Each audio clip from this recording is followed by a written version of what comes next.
Merci d'avoir cliqué sur la vidéo. Si mon travail te plaît, n'hésite pas à liker, partager et à t'abonner, bien sûr. Et pour le reste, j'espère que la vidéo te plaira. A plus. Bonjour à toutes et à tous, c'est Steli78, j'espère que vous allez bien. Putain, il y a un neige de ouf, regardez. C'est le bordel sur la route, je roule à peine. J'ai dû faire 1 km en 1 heure. Super, j'aurais dû rester chez moi. Bref, aujourd'hui, vidéo de l'amic Emmanuel. Il dit c'est pas un test, mais c'est un test. Je le troll un petit peu. Donc, la vidéo non test, mais test de Elden Ring. Elle a voulu en reparler. C'est vrai que j'avais parlé avec lui. J'en avais parlé avec lui lorsqu'on avait été à la Paris Games Week. Et donc, il vous donne son avis.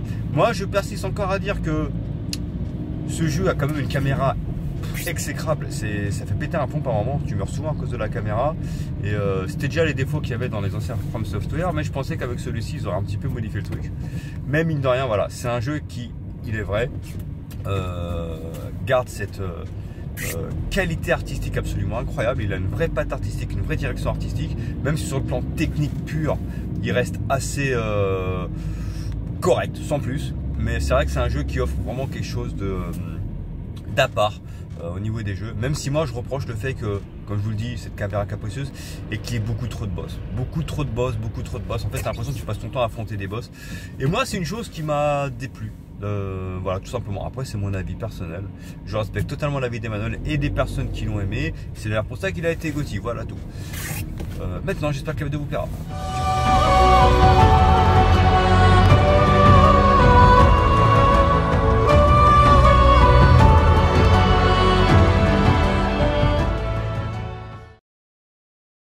Ciao les amis, ciao à tous. Alors aujourd'hui, on était à la Paris Games Week justement le week-end dernier avec mon fraté, avec nos enfants, avec l'amico Nico, son frère. On a parlé des jeux comme ça, c'est vrai, un petit peu comme vous l'avez vu sur la vidéo du fraté, un petit peu déçu hein, de ce salon en termes de jeux. Et puis on s'est mis à reparler d'un jeu extraordinaire pour moi qui est sorti en février 2022. Alors je vais vous en parler, vous devez savoir de quoi je parle déjà dès que je vous dis la date. Donc c'est Elden Ring. Le fraté, à l'époque, Stelly n'avait pas trop apprécié son aventure. Il s'était un peu ennuyé à l'époque, donc il avait lâché le truc. Il avait fait quand même pas mal d'heures, mais il n'était pas allé plus loin que ça.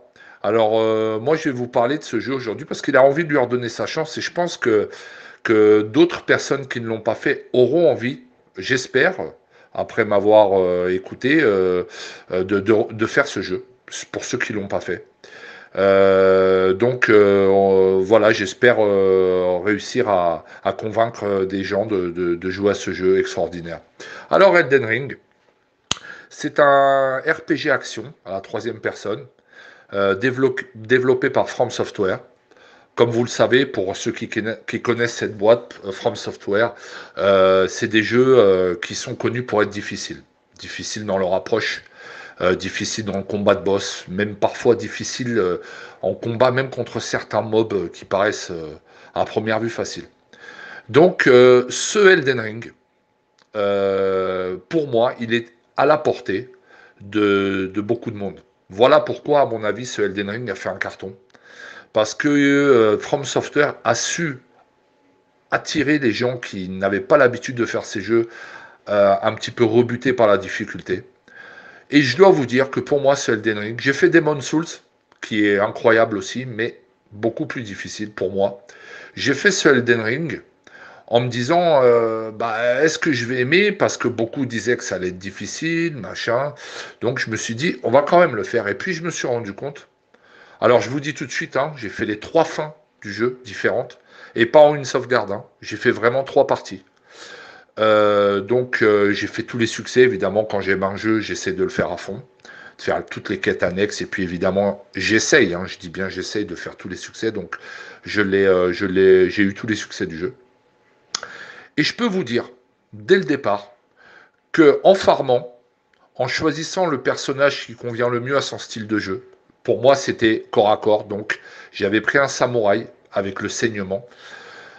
Donc en farmant comme il faut quand même pas mal d'heures de farm hein, quand même, en choisissant le bon personnage, en faisant les bons choix au niveau des armes, au niveau des cendres de guerre, vous verrez ce que c'est. La cendre de guerre, c'est ce qu'on associe à son arme pour avoir une compétence ou 2 compétences en plus, ça vous donne un petit bonus. Et puis vous avez l'invocation, très importante. Alors je vais pas vous spoiler. Il y a des invocations que vous avez en début du jeu ou même au cours du jeu qui sont pas mal, mais bon, c'est pas ça qui va vous aider dans des combats de boss. Ça va pas vous aider beaucoup parce que votre invocation va se faire descendre très rapidement. Par contre, vous en avez une, donc je vous laisserai la découvrir, qui est incroyable, qui va vous aider beaucoup. Donc finalement, pour résumer, en termes de difficulté déjà, sur ce Elden Ring, pour moi, c'est à la portée de tout le monde. Il suffit juste d'y consacrer un peu de temps. Alors pour parler du jeu, pour moi c'est un jeu extraordinaire, magnifique, beau à tous les niveaux. Bon, à part de temps en temps au niveau graphisme, mais parce que c'est un peu inégal. Mais ce jeu c'est une aventure d'Heroic Fantasy, hein, c'est un de mes lores préférés quand je joue à des jeux, c'est ça. Moi j'aime l'espace, j'ai aimé grâce à Starfield et à Mass Effect, mais le Heroic Fantasy type médiéval comme ça, c'est ce que je préfère. Alors ce jeu, il a une direction artistique incroyable. Le lore, il est fabuleux. L'histoire est merveilleuse. Ça part dans tous les sens. Ça vous raconte le monde d'Elden Ring. C'est incroyable. Les combats, très dynamiques, très stratégiques parfois. Attention, même si vous êtes bien équipé, faites gaffe, faites pas les fous parce que ça peut vite se retourner contre vous. Il faut apprendre les patterns des boss ainsi que des mobs, et vous verrez, ça vous facilitera les choses. Ce jeu-là, il est phénoménal. Je le glisse dans mon top 3, comme je vous avais dit l'autre fois sur ma vidéo de Starfield, associé à Starfield et à Red Dead Redemption 2. J'ai en mémoire ce qui m'a le plus marqué. Alors, dans chaque jeu, j'essaye à chaque fois de vous donner le lieu ou le biome, celui qui m'a le plus retourné. Et dans Elden Ring, c'est l'académie de Raya Lucaria, si vous vous souvenez. C'est un moment magique. C'est magnifique. Ce passage-là du jeu est incroyable. Vous avez d'autres biomes, vous avez d'autres régions. La carte est grande, c'est un monde ouvert. Du coup, pour le coup, un vrai monde ouvert. Vous vous rappelez, sur The Witcher 3, vous aviez aussi cette possibilité, quand vous étiez tout au début du jeu, de tout visiter. Et puis des fois, vous aviez des mauvaises surprises. Et c'est ça qui fait que le jeu a un piment incroyable. C'est-à-dire que vous allez vous retrouver de niveau 10. Vous allez dans un endroit, vous dites, tiens, je vais aller faire un peu mon petit curieux là-bas. Et puis vous tombez sur un boss avec un crâne de mort au-dessus de sa tête. Alors la première fois, vous dites, bah, pourquoi il a un crâne de mort? Ah bah parce que tu vas mourir, mon pote. Eh oui, parce que le monstre que tu es allé voir là, comme ça, en visite, en fait, il a niveau 50, toi, tu as niveau 10. Et ben c'est pareil pour Elden Ring. Donc vous pouvez vous retrouver partout sur la map dès le début du jeu. Alors ce qui est bien, ce que je dois ajouter par rapport à Starfield, bon, à mon avis, Starfield, ça va être modé dans peu de temps, c'est que ce Elden Ring, vous avez un cheval assez rapidement dans le jeu, ce qui vous aide vraiment énormément. Alors les personnages du jeu sont incroyables. Le charisme de beaucoup de vos compères il y a de tout, il y a de la victime comme on dit, il y a des mecs, des vrais bonhommes, il y a des femmes, des vraies guerrières, enfin c'est super. Vous rencontrez des fois des mobs au cours du jeu qui sont là, vous dites bon tiens je vais lui parler, il vous donne une petite mission et puis vous allez le retrouver plusieurs heures plus tard dans le jeu, soit il a changé complètement son destin, ou soit bah, vous le retrouvez mort, vous verrez, c'est un truc de fou, et vous apprendrez pourquoi il est mort, le pourquoi du comment, vous allez comprendre, c'est fabuleux. Donc voilà, ce jeu, il est... alors c'est pas un test hein, que je vous fais, comme je vous disais, c'est plutôt mon impression de ce jeu-là. C'est un jeu, c'est comme une drogue. J'ai joué à peu près presque 200 heures. J'étais au niveau 250 quand j'ai arrêté, donc je vous ai dit j'ai fait les trois fins, donc évidemment des New Game Plus. Euh, voilà, c'est quelque chose que j'oublierai jamais, Elden Ring. C'est ces 10 dernières années, lui ainsi que Starfield et Red Dead Redemption 2, c'est mes trois jeux qui sont passés pour moi dans mon top 3. Avant, il y avait du GTA, j'avais du Red Dead Redemption 1, j'avais d'autres jeux, mais je m'en souviens plus. Et maintenant, ma mémoire me fait défaut. Mais en tout cas, ces dernières années, voilà mon top 3. Donc, je peux vous dire que sur ce Elden Ring, il faut foncer. Mais alors, foncez sur ce jeu. Ceux qui l'ont pas fait encore. Ceux qui l'ont fait, qui l'ont pas terminé. Bientôt, il va y avoir en plus une DLC, donc c'est le moment de s'y remettre. En attendant, moi je tire mon chapeau à From Software d'avoir fait un jeu comme ça. En plus, c'est très bien parce que quand il est sorti à l'époque, souvenez-vous, c'était pas non plus à grande bousculade pour les jeux. Contrairement à Starfield, hein. Vous avez vu Starfield, mine de rien, Bethesda a pris des risques parce qu'ils l'ont sorti dans une période où il y a là le tas de jeux, hein, des Spider-Man 2, des Forza Motorsport, des Alan Wake 2, voilà, des Assassin's Creed Mirage. Enfin bref, il y a de quoi faire.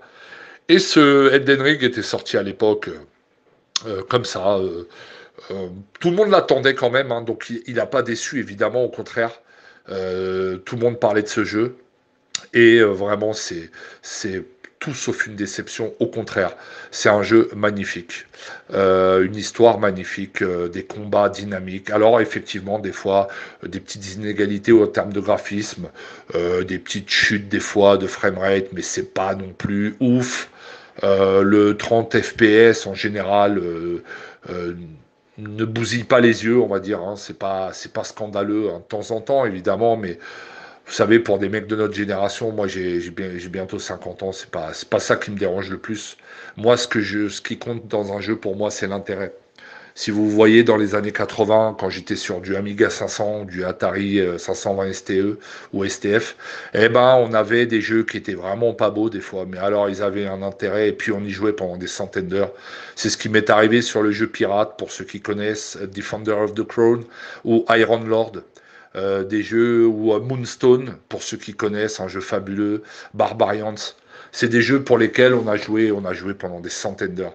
L'intérêt, c'est ce qui prime aujourd'hui. C'est pour ça, moi, je peux vous dire, je suis capable de mettre 18 sur 20 à un jeu, même s'il est pas beau, mais que son intérêt, il est formidable, et que j'y ai joué pendant des centaines d'heures. Parce que c'est là où on voit la force d'un jeu. C'est comme Starfield. Pour moi, Elden Ring, Red Dead Redemption, les GTA, c'est quand vous n'êtes pas dessus, que vous êtes chez vous, en balade, ou vous êtes au boulot, et ben vous y pensez, vous vous dites, tiens, j'aimerais bien faire ça. Tiens, ce soir, il faudrait que j'essaye de prendre cette arme. Et ben voilà. Un jeu qui vous fait ça, qui vous manque, comme on peut dire, hein, comme une petite chérie.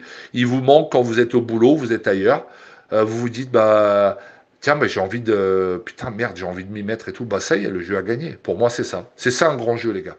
Donc, bah, ma note sera de 19 sur 20. Voilà. La même note que Starfield, puisque dans la logique, hein, Starfield, Elden Ring et Red Dead Redemption 2. Alors, le Red Dead, je lui mettrai un 19,5. On n'est pas là pour parler de ce jeu, mais il a eu un petit truc en plus dans mon cœur. Voilà, mais 19 sur 20 parce qu'on peut pas mettre 20 non plus. Il n'est pas non plus parfait, mais il a très peu de défauts et il vous laissera pas de marbre. Ce jeu-là, c'est une aventure incroyable. Donc voilà, les amis, c'est pas un test, c'était mon ressenti sur ce jeu. Ça fait effectivement 2 ans quasiment qu'il est sorti. Pour ceux qui ne connaissaient pas ou qui viennent d'acheter une console, bah foncez sur cet achat au lieu d'aller dépenser, je sais pas, 40, 50 euros sur un jeu qui sort actuellement, qui va pas forcément vous faire kiffer. Bah là, vous avez Elden Ring. Du coup, avec les patchs en plus, bah il aura plus de défauts, aucun, zéro défaut. Il sera juste un peu, faut le savoir. Il y a eu à l'époque quelques patchs qui sont sortis, notamment pour que le saignement soit moins avantageux. Certains boss ont été revus à la hausse, d'autres à la baisse. Donc certains sont aujourd'hui plus durs à combattre, d'autres sont moins durs. Et puis les lieux de farm, ça c'est vrai que ça a été revu un peu à la baisse parce que bon, ils ont dû se dire là les gens en farmant comme des cochons, ils vont se retrouver niveau je sais pas combien. D'ailleurs, c'est ce qui est arrivé à notre ami Nico qui vient de le terminer le jeu. Il était carrément au niveau, je sais plus, je sais pas 300 presque. Donc et pourtant il a farmé avec des endroits qui rapportaient beaucoup plus à mon époque, à un endroit de farm, notamment un lieu où moi je faisais 70 000 à peu près quand j'y allais, ça durait 5-10 minutes, et bah lui aujourd'hui c'est 40 000. Enfin voilà, vous savez que ces jeux-là, From Software, faut pas avoir peur de farmer, c'est pas une honte. Honnêtement, il y a des boss que vous pouvez pas passer si vous farmez pas, voilà. C'est mon avis à moi. Après, attention, je suis pas un pro player. Donc un jeu incroyable, mon top 3 ever. foncez et bah merci mon fraté, merci à vous tous et je vous dis à bientôt.